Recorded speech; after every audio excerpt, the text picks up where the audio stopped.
Everyone, again, thank you for your time today. I know it's tough sometimes during this time of year, but we really appreciate your attendance, and we hope that you enjoy the presentation and that we answer all of your questions before we leave the webinar. Thank you.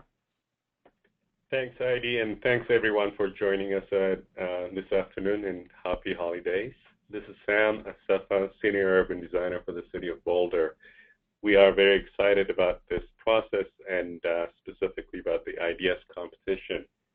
I'm just going to give you a quick overview of what I'll talk about, give you a brief overview about the civic area planning process that is underway, and then focus on the IDS competition, specifically on the substance of that. We'll go over the focus area for the competition and what the competition charge is, overview of submission requirements, the selection criteria that we outlined, and a brief summary and key dates.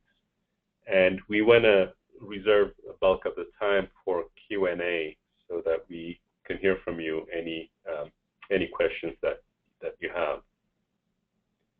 So the civic area planning in Boulder started at the beginning of this year, and it is a focus on the heart, what we call the civic heart of Boulder. This is a map of the city near the downtown area. What you see in light purple is the larger planning area for the civic area. It goes from 17th Street to the east to 9th to the west, and right at the edge of downtown to the north along Canyon Boulevard, and south close to the Boulder High School and just south of Arapahoe. Within that planning general influence area is the focus area specifically for the competition, but also where the bulk of the analysis will be done as part of the city's own city-owned property in the salmon color area between 14th and 9th. That is technically, and the municipal count in that area are about 95–97% city-owned. They include mostly the parks and quite a number of city facilities within that, which I'll talk about briefly.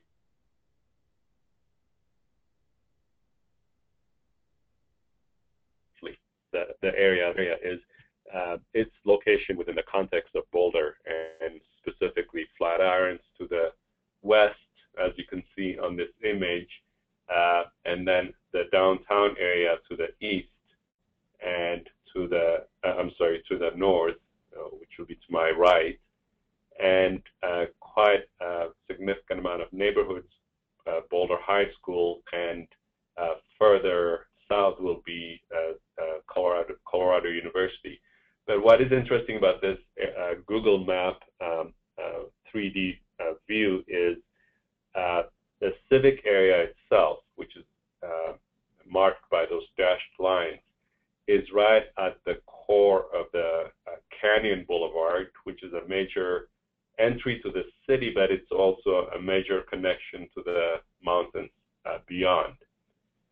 It is also very important to note how because the peak, which goes right through the site, really defines the heart of this place. You could see the vegetation and the green aspect of that within the larger context, but specifically within the civic area. So it is an importantly situated area within the larger context of the City of Boulder. The planning process, even though it started at the beginning of the year, it's been quite a focus and a major priority for the city, and specifically for the City Council over the last 3–4 years. There has been a thought and an idea that we should really think comprehensively and establish a comprehensive vision, both for the immediate, but most importantly, the future function and character of the civic area. We wanted to establish a long-term guiding principles and decision-making principles that would help how city facilities and functions continue within the civic area, which ones should continue, and the fact that this whole area is in a major high hazard flood zone, we needed to focus on the implication of that as well. It's also to determine the best uses for city facilities that are underutilized and city parcels that are underutilized currently within that study area, and I'll talk about that. And then to establish an overall urban design vision, not only to help determine what public investments should look like and what type of investments should take place in terms of creating a true civic heart, but also the immediate areas of private developments. How should decisions within the city-owned properties in the civic area should actually help influence what could take place within the private developments? Part of the discussion that generated the civic area planning process also included discussions about how best to utilize public realm investment to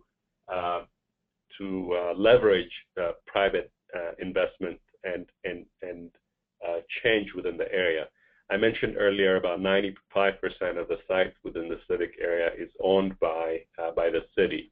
Our focus primarily is on the public realm, but we want to have ideas about public-private partnerships, whether it's to create public spaces or potential development opportunities within the site.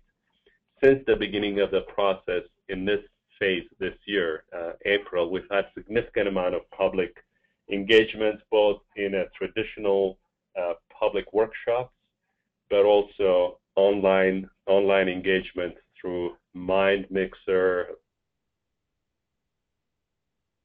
program, just ideas on some of the ideas discussed, and provide information that we could use to help establish a plan. Over the last 4, 5, 6 months, part of that discussion was translated into 7 specific guiding principles. You see 4 of them up on the slide. And each of these guiding principles are a synthesis of what we heard to date through, again, a robust public process.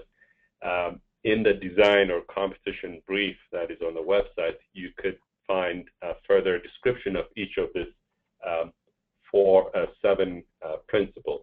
But they all talk about, in essence, what a civic heart of Boulder, both as a civic function, but also a private public function, as development as well as open space, and most importantly, as it relates to location within a high flood or high hazard and high flood area. How should we think about that place, and what are the guiding principles that should actually help us determine the future of that area? The planning process was outlined as an 18-month process from beginning to end. We are pretty much smack halfway in that process, and the ideas competition is one in several steps that we're using to help us determine plan alternatives that we want to further investigate next spring, and then eventually next August adopt an area plan that will determine by beginning 2014 what kind of investments, again, both private and public, should the city focus on in implementing the plan, both for the short term and for the long term. Now I'll talk about, more closely about the focus area in more detail. I mentioned earlier in the map that I showed, there's a larger planning influence area, and then there's an inner area that is more of the focus area for the ideas competition. I'd encourage people interested in submitting to obviously focus on the focus area, for lack of a better word, but really think about the decisions that you make here or proposals you make here may have implications on what should happen, and we want to hear ideas on some of the underutilized as it relates to surface parking and other parcels just directly east of the focus area, primarily along Canyon Boulevard. The actual focus area is a 27-acre area. What you see currently on the map, you see a number of colors. So the blue signifies where the 100-year flood is, and this is a very current map. The city almost every 10 years updates its flood mapping, and this was just recently completed this year.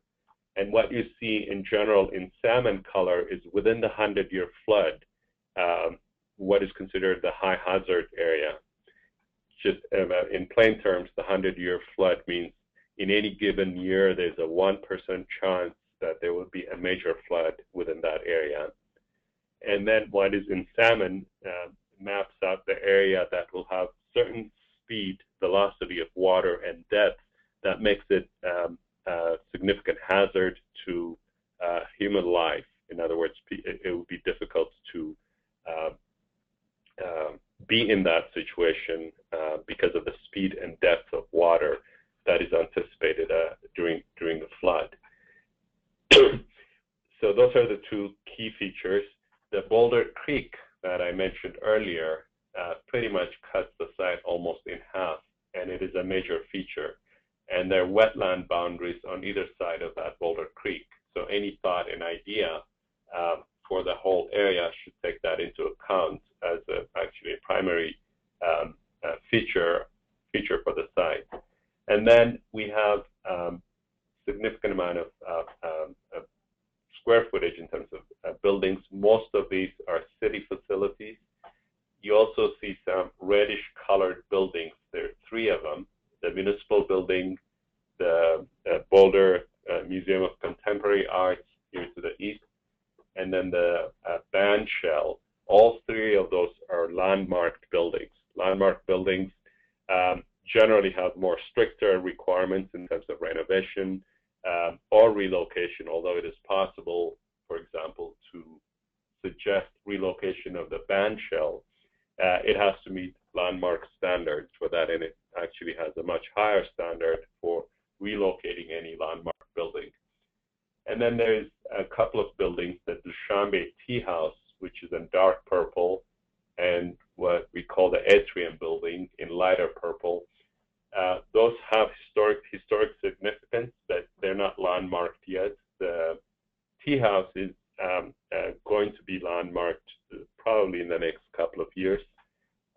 And then the Atrium building has some historic significance.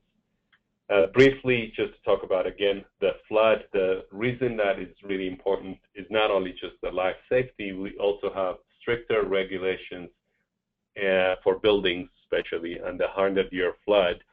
And within the high hazard area, there is a city restriction for any construction that is habitable by humans. So, for example, you can propose sheds or temporary structure for the farmers market,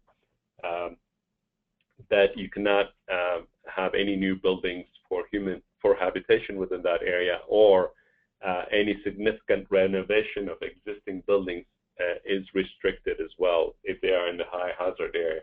There are a couple of buildings, the ones circled in red, for example, these are city office buildings, a total of 35,000 square feet. They are located in the high hazard area. If we were to have a major need for renovation, we would not be able to do that for those buildings. So if the renovation cost exceeds, reaches 50% or exceeds 50% of the value of the building, the regulations restrict that renovation. So one of the ideas we're investigating through this process, in addition to any number of uses, new uses, is there a possibility of consolidation or relocating or phasing the city buildings that are within the high hazard area? On the east, in the part closer to 14th Street or along 13th Street, we have a major function in the summer the Boulder County Farmers Market. It is programmed twice a week through the summer, and when it's functioning, it is significantly used, and that function is in need of both short-term improvements in terms of its function, circulation, maybe expansion, because they have a significant amount of waiting lists for participants for the farmers market. And we want to investigate those ideas through this process, but also ideas about the long-term integration of the farmers marketplace, if that is possible, that really combines it not only just as a farmers market, but a marketplace, and can that be combined with other uses that we've heard through the public process, from performing arts center to museums to a mix of other active uses that could be combined as part of this whole ideas competition process that we would like you to consider and we want to investigate. Further kind of analysis of what is on the site. I mentioned there's the total site is 27 acres. The building square footage that is located within the site is about 270,000 square feet. And as you can see from this aerial map, there are about 600 surface parking spaces there. Significance of that is twofold. One, they obviously, especially some of the ones near the public library, provide significant needed service for library patrons in terms of parking. But the second part of it is most of it is also located in the high hazard area. I'll go back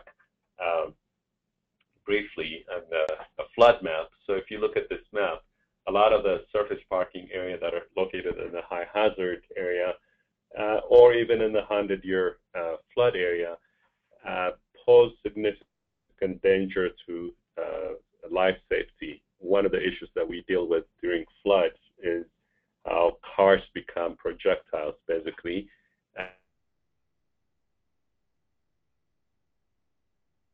and running to higher ground.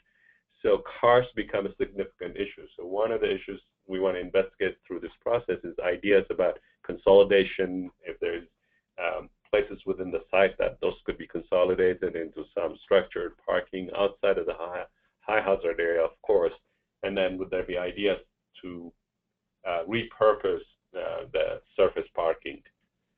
Just quick analysis looking at the built area and unbuilt area. Out of the 27 acres, about 15 acres of that, more than half, is either buildings or surface parking, and about 12 acres, less than half, is some form of green space or the Boulder Creek.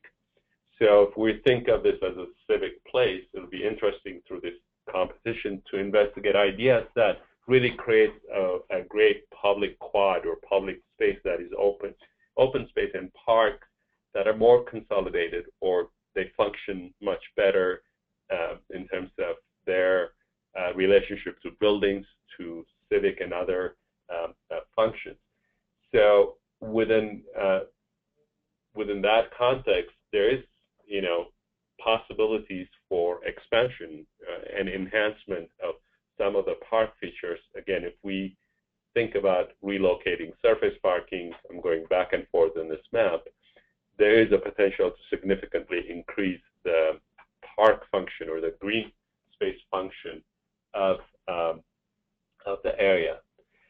The other potential in terms of site capacity is to look at within the 100-year flood zone. So while buildings are restricted in the high hazard zone, the 100-year flood area, buildings are allowed with certain restrictions or performance requirements as it relates to flood mitigation measures, depending on what type of building you're building. So what is shown here on this map, outlined in red, is potential areas for new uses or new uses within building structures. It doesn't mean that every one of them are the right place, what possibilities exist within those areas and which ones make sense. I'll just zoom down to the eastern part of the site just to talk about each of the potential areas. So what you see in the center here is, here's Canyon Boulevard, Broadway, 13th Street. I mentioned that's where the farmers market functions usually in the summer. So this is dashed red line means, this is a potential area to actually enhance the park. There are ideas about how the band shell could be either repurposed or reconfigured or looked at in new ways than it is today. It is a historic structure, but over the last several years, because of lack of programming, it hasn't been used that well as much as it should. It also is located right on Canyon Highway, where the back of it faces Canyon, a major entrance to the city. Doesn't function very well from a performance space in terms of sound and other perspectives, other ideas that we should consider through this process for that site. If you look at to the right, east of 13th Street, there is an outlined area. On that, there is a number 70,000 to 160,000 square feet. That's just a ballpark figure based on 2.4,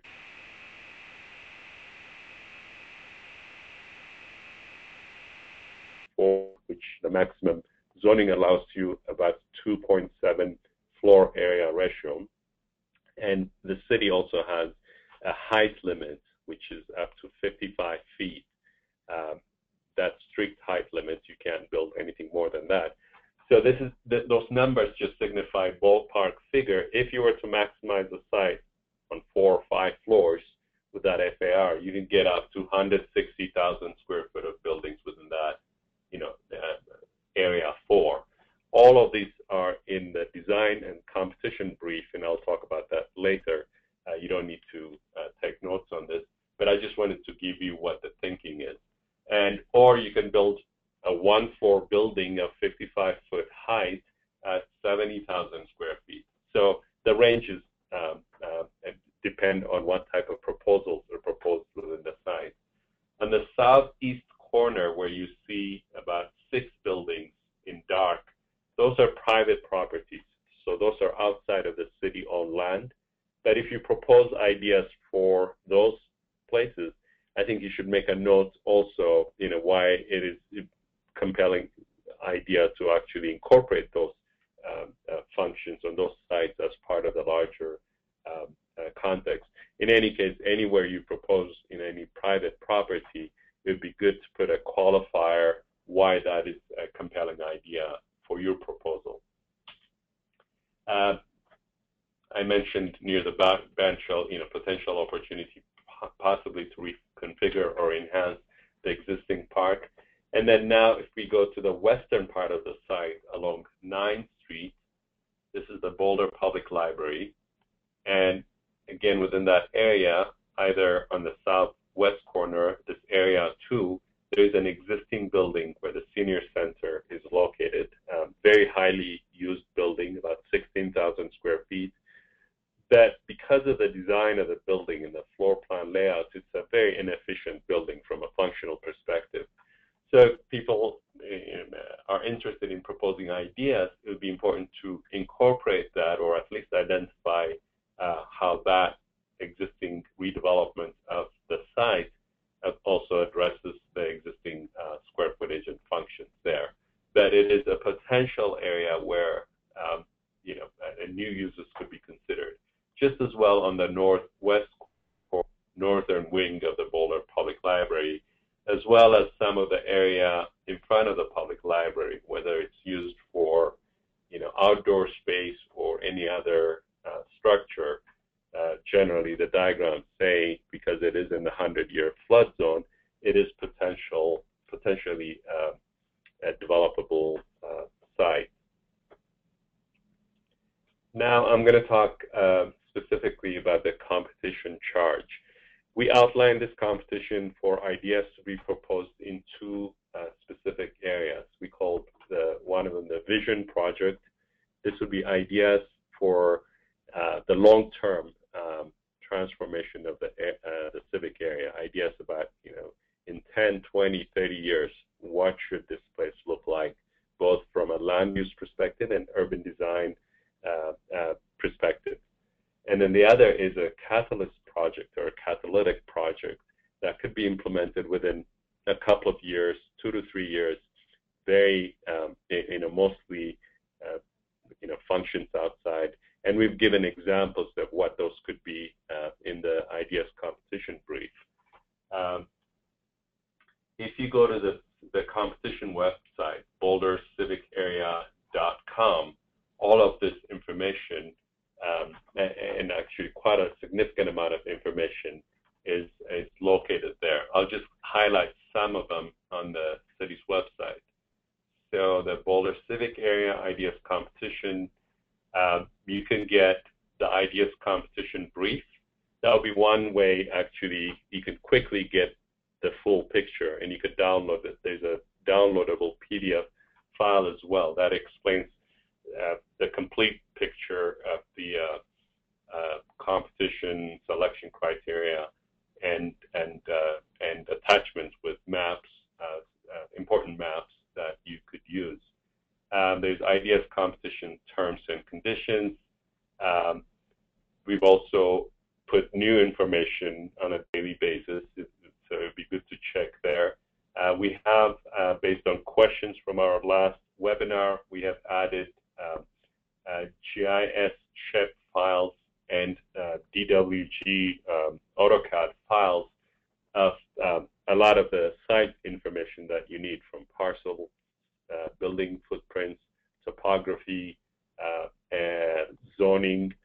So those are there for you to download, and you could use either on AutoCAD or GIS. Competition jury is there as well. And then if you scroll down, you can get information on where you to register, registration form, selection criteria, but also description of the two charges, the Vision Project and the Catalytic Project. So if I look at the Vision Project, it has descriptions of what is required and what the programmatic requirements are that are based on the civic area guiding principles. You could also get information on what the required submissions are for each, and we've purposefully made it easier to actually make the submissions. We're asking for each of the two project proposals. By the way, you're welcome to propose for both or for one. There's no requirement that you propose for both. But for each of the proposals, 36 by 48 board. When I say board, it has to be submitted as PDF electronically, but the size has to be 36 by 48. And if you go to the design brief or the competition brief, it describes the boundaries, 3-inch on either side, and the scale at 1 inch equals 60 feet. I'm not going to go through each one of them, but it is all contained in the design brief. And then 9 slides to help you structure your proposal to be consistent with what the programmatic requirements are. And I'll give examples of the slides. So if you go to the Ideas Competition website for either one of them, you can download slide templates for each one of them. On this,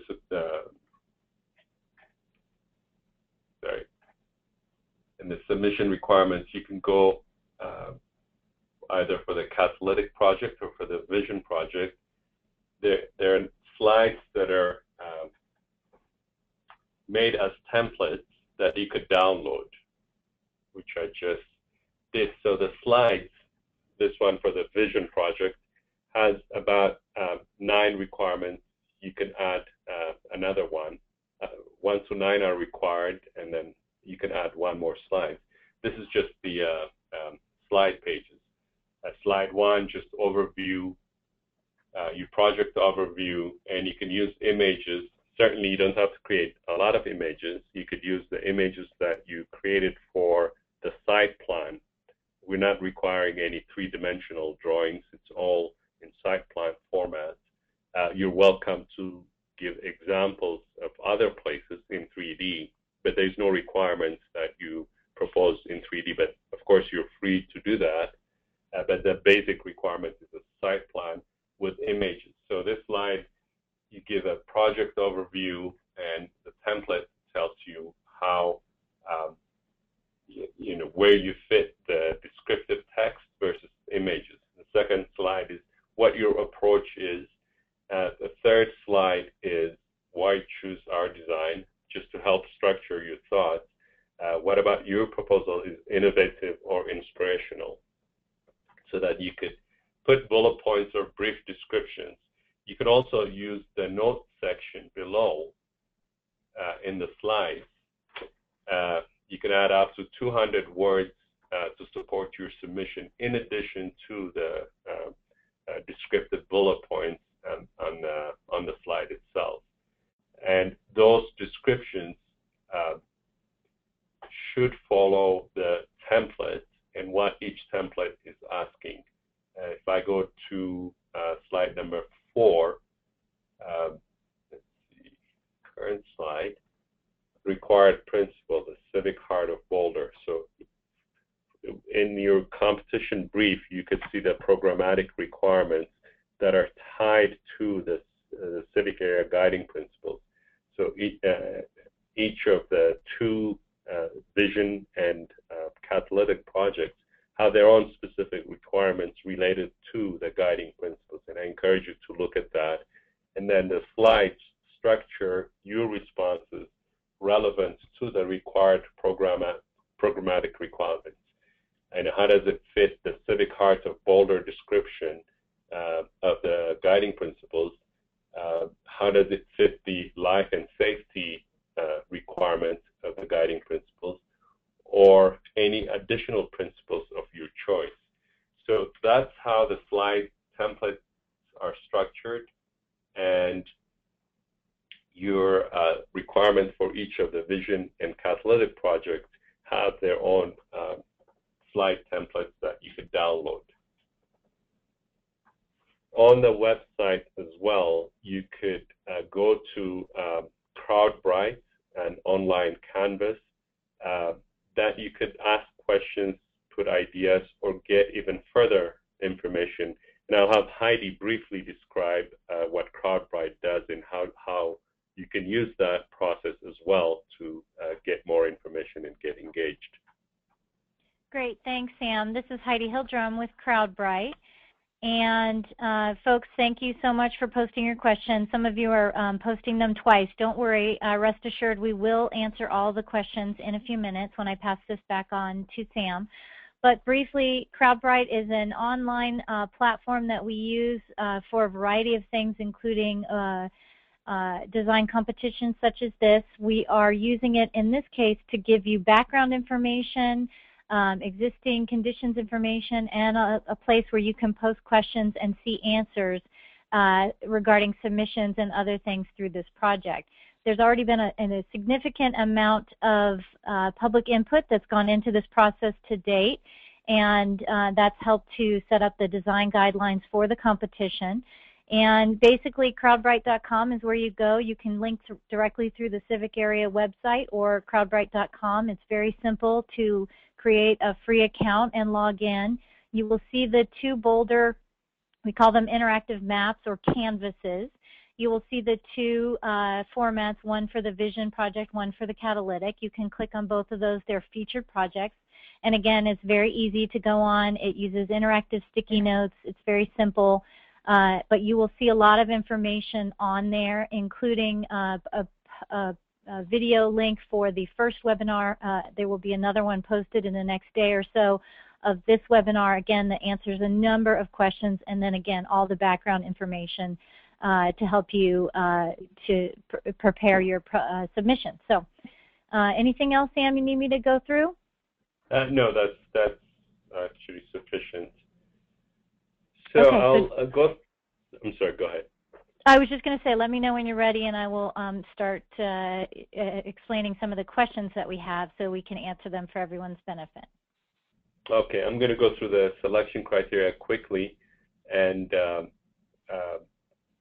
then we can go to the Q&A.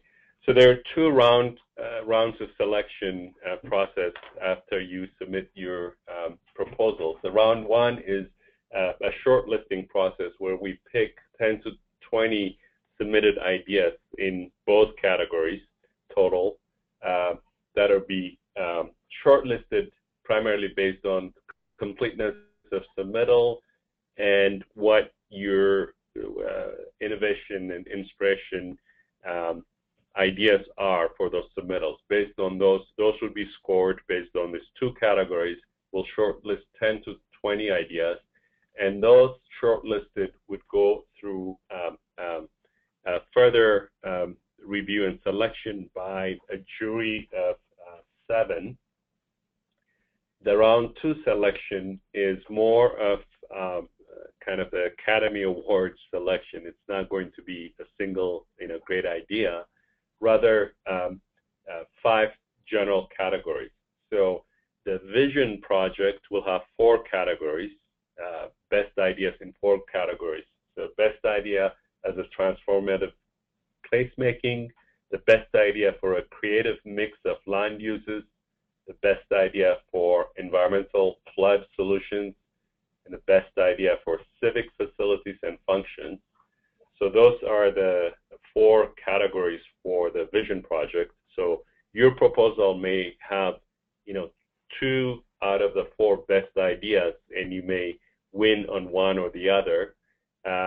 Some other proposals may just have 1, but the selection criteria is structured and scoring will be done based on this criteria and how best your proposal meets the required programmatic elements of the guiding principles. And the 5th category is for a single idea from the short-term or near-term project of a proposed catalytic or catalyst project.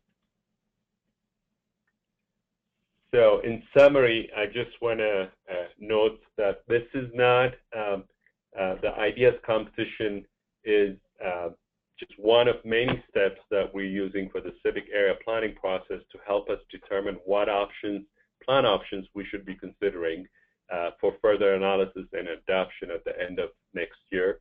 It is a high-level idea competition, not detailed design solutions. We're not looking for any detailed solutions to flood mitigation or building structure. We just want some kind of reality check in terms of your description of why your proposed building is the right land use or the right location. But obviously you can't propose a building in the restricted area of high hazard area. But again, we're not looking for a detailed solution, more high-level ideas of building adjacencies or land use types that should be considered. And as I mentioned earlier, we're selecting best ideas in 5 categories and not a single idea. The competition is not a final outcome for a plan at the end of this January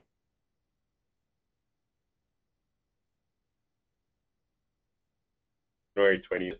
It will inform, as well as ideas from the public that we gathered so far, will inform the alternatives that we'll analyze. There will not be any major build project that's going to come out of this competition. We may actually build, some near-term project based on the Catalytic Project proposals that we get, but that's going to depend on how best the ideas are articulated or how best the city feels like those are the right projects. But we're hoping to get some ideas that we could actually implement in the next couple of years. Important dates, January 11 is the registration deadline, and January 14th are when proposals are due. Again, all of them are submitted electronically, 5 megabytes for the 36 by 48 board, and 5 megabytes,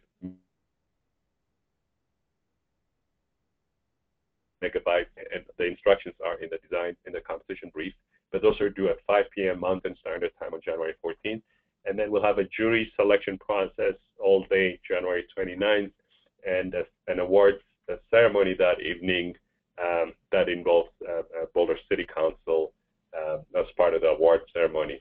I encourage you again to go to the bouldercivicarea.com and the competition website because all of that and more is there in terms of information.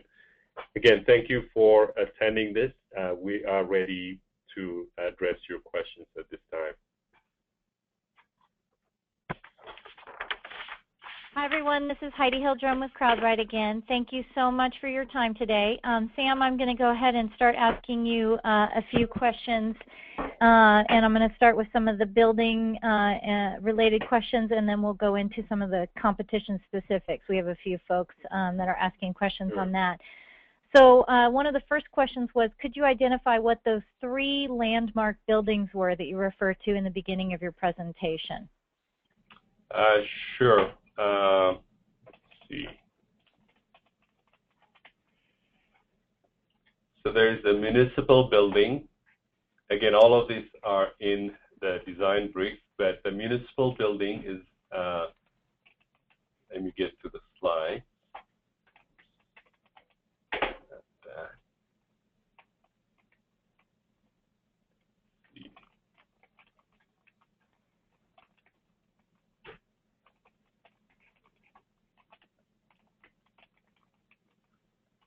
So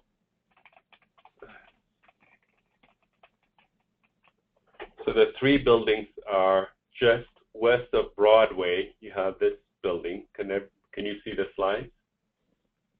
Yes. So this is the municipal building.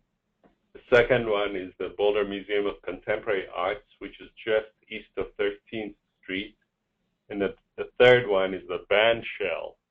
Those are the 3 landmark buildings. Okay, thank you. The next question related to building is, Boulder has building height restrictions. Can the envelope be pushed here? No, it can't be pushed here, partly because it will take a ballot measure and a citizen vote to change building height restriction. And this hasn't been, it's not part of this. That hasn't been considered as part of this process. Okay. Another person asks if there is a parking consultant working on the project yet, and then Darren responded that the parking analysis is included in the background information. But as far as another parking consultant working on this project, could you answer that? There is no parking consultant currently working on the project. In next spring, depending on the alternatives that we take to the next level of analysis, whether it's a parking consultant or economic consultant, we're going to consider any number of consultant work for further analysis, but that's going to depend on the alternatives that eventually are agreed upon by a community process as well as city council. Okay, another question regarding the area. It seems like the Civic pad next to the St. Julian Hotel is deliberately left out of the design area. Is there a specific reason for this? Can this area be incorporated into a design entry? So if you look at this map, the larger influence area actually includes the Civic pad as part of kind of the larger influence area. It is not the focus of the primary focus of the civic area planning. There is a whole other process and group that has been working and looking at the civic pad. There have been at least 2, maybe even 3 task forces that are looking at the civic pad. We will coordinate with them depending on ideas that are generated through this process, whether it's through the ideas competition or the planning process. I mentioned earlier, while the focus is primarily here, I think decisions that we make here would influence what happens outside of that. You are welcome to propose, relocating some function that is here on the civic pad in order to propose something better in one place or the other. So that process is welcomed, actually, to look at the civic pad, but it's not the primary focus of this competition or this planning process. Okay. And then the next one, a little different, but Canyon Boulevard in most of downtown is approximately 14 degrees from true cardinal east-west. The Vision Site Plan layout requests north up on the sheet. To demonstrate best the interface between the downtown and civic area, is it permissible to orient Canyon parallel to the top and bottom of the sheet, east being to the right and west being to the left, and a reference north? That's a very good question. Yes, you could do that. The purpose of the strict orientation and scale is so that we can compare like proposals and like scale proposals, so it's easier to compare. But that is a fair alignment, and you're welcome to make that orthogonal alignments so that you have sort of parallel, make Canyon parallel to east-west. Okay. What is the likelihood that the atrium building will be landmarked? It's 50-50. I couldn't tell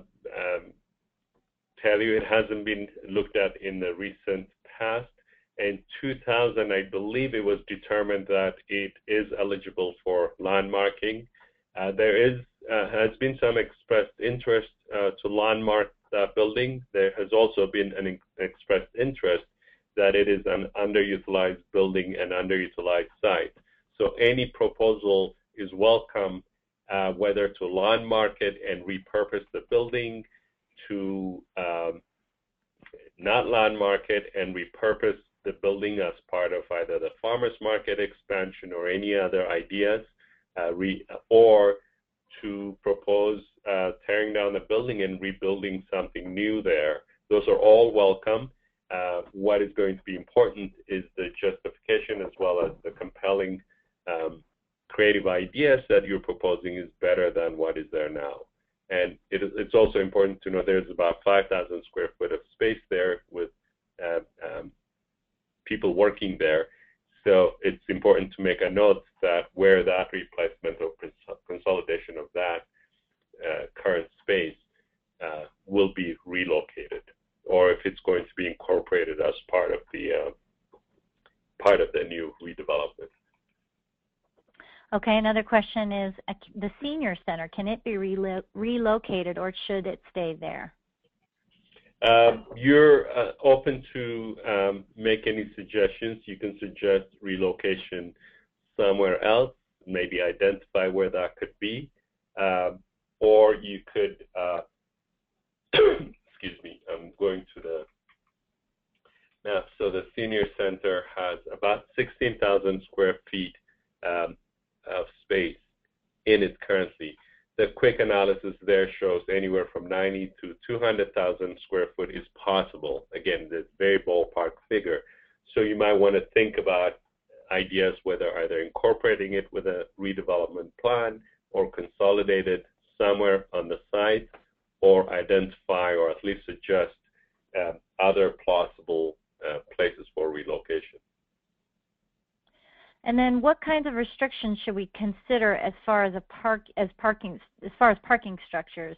For example, below grade, above grade. So below grade in the flood areas is going to be very difficult for a number of reasons, and below grade in the high hazard areas is restricted. You can't build anything within the high hazard area. But structured parking above surface with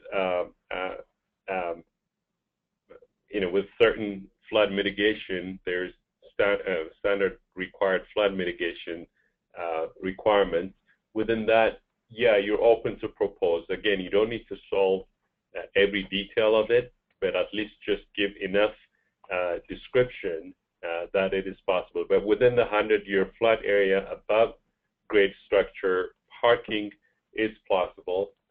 Just to note, north of Canyon, a lot of the buildings that you see there that are built in the last 10 years do have below grade parking, but they have flood mitigation and flood gate devices as part of the structure that is required. Okay, in reference to the 18-inch depth requirement, is there a document that shows the flood area depths for a 100-year storm, and if so, how is it modeled? Well, I'm not the expert on that. The modeling is done based on standards that FEMA sets. If you go to the city's website, and you could get a more detailed flood information. There's very strict kind of delineations of what the lines mean, where the separation is based on site elevation, water depth.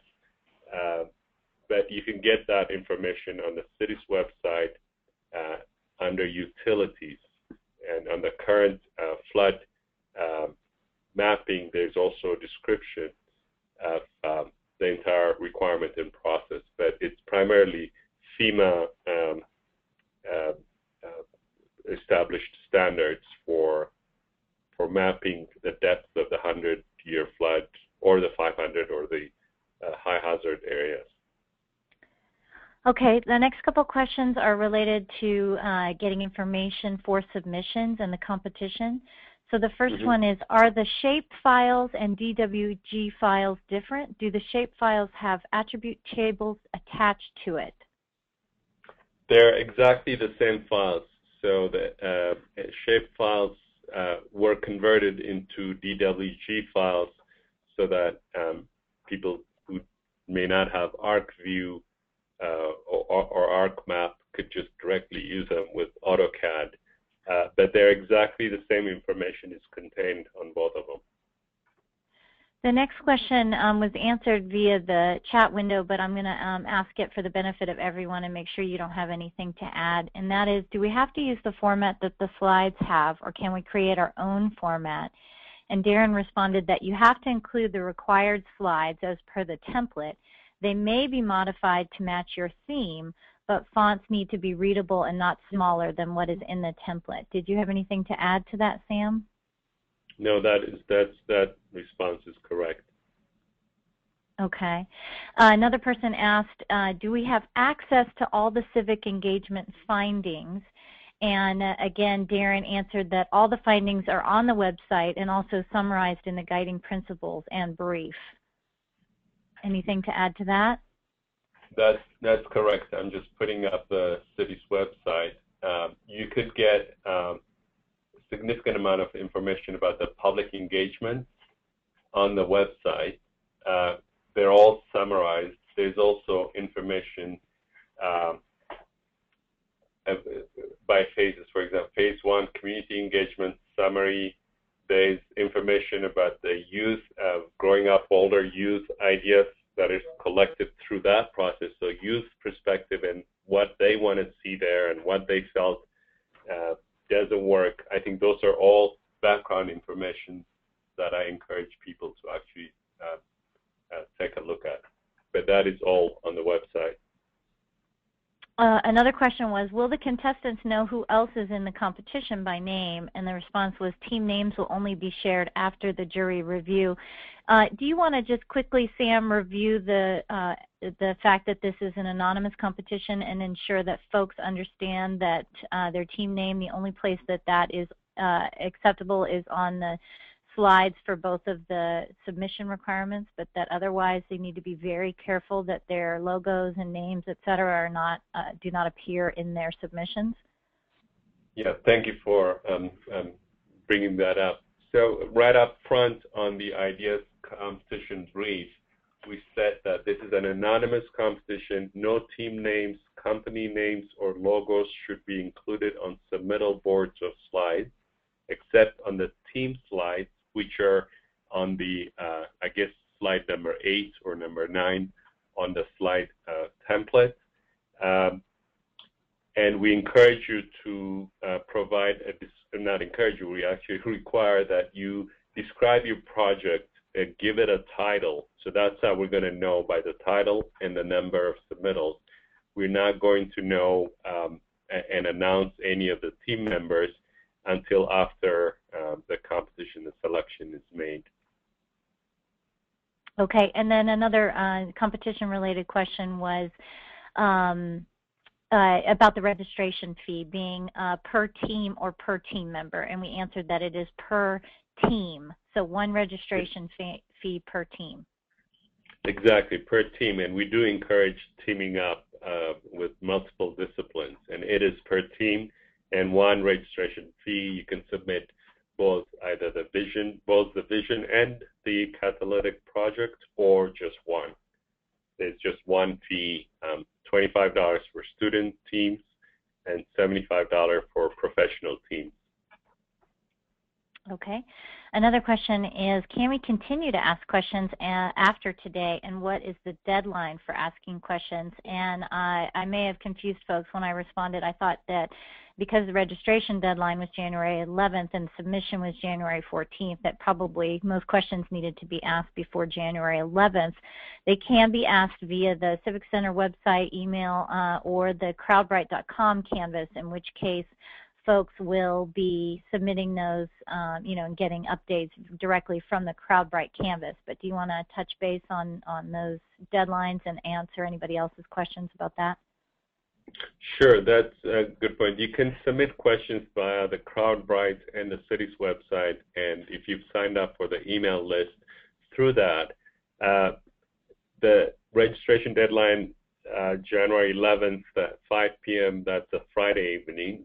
So the likelihood of getting responses past that will be less, because the proposals are due on the 14th on Monday. There is a chance that Monday we do check the responses on Monday as well, and that we could may be able to respond in a timely fashion. But I cannot promise on the 14th that the likelihood of getting the responses will be less than you would by the, if you put new questions over the weekend on the 12th or 13th, it may be difficult to get that responded in a timely fashion before you submittal. But okay, folks. Up to the 11th, I would encourage you to send any questions. Great. So definitely continue to work on your submissions over the weekend, but hopefully you will have gotten most answers to your questions via the Crowdbrite canvases or via these the design briefs and the information on the Civic Area website. But yeah, try and ask those questions before the 11th.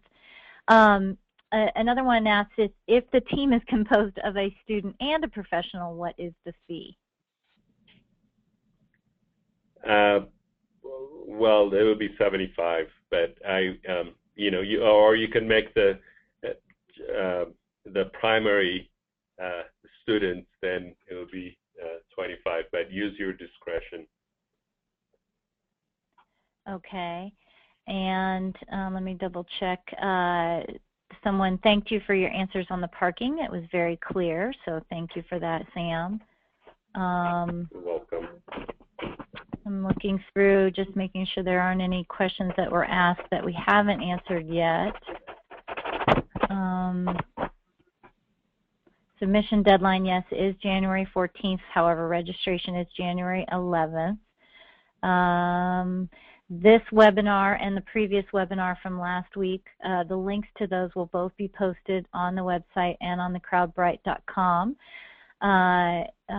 Canvases, so you'll be able to look through the Q&A. One person wanted to know if the Q&A of this could be posted, but we had difficulty with that with the webinar last time. It's not an easy reporting process from the webinar control panel. So the webinar link will be posted, and you'll have to just scroll, fast forward to the end of the little video link to get to the answers, the Q&A. All right, I think, Sam, I think that was it. Do you have any other comments you want to make or any other things you want to tell folks? Well, I just want to say again, thank you for your interest, and we are very excited, and I would encourage people not to think too much about it, but at the same time to be creative and think outside the box. And because it is an ideas competition, any outside the box idea within the confines of some of the box, whether it's the flood or the height restrictions, is welcome. But most importantly, I hope you have fun. We're seeing this as a 2 or 3 day charrette, not a major production, because we don't want it to be a major production. It's really focusing on great ideas that could be clearly articulated in a site plan and in the way the slides would help actually further explain your ideas. So thank you again, and I wish everybody a safe and enjoyable charrette holiday. But happy New Year to everyone. Thanks, Sam. Happy New Year, everyone. Take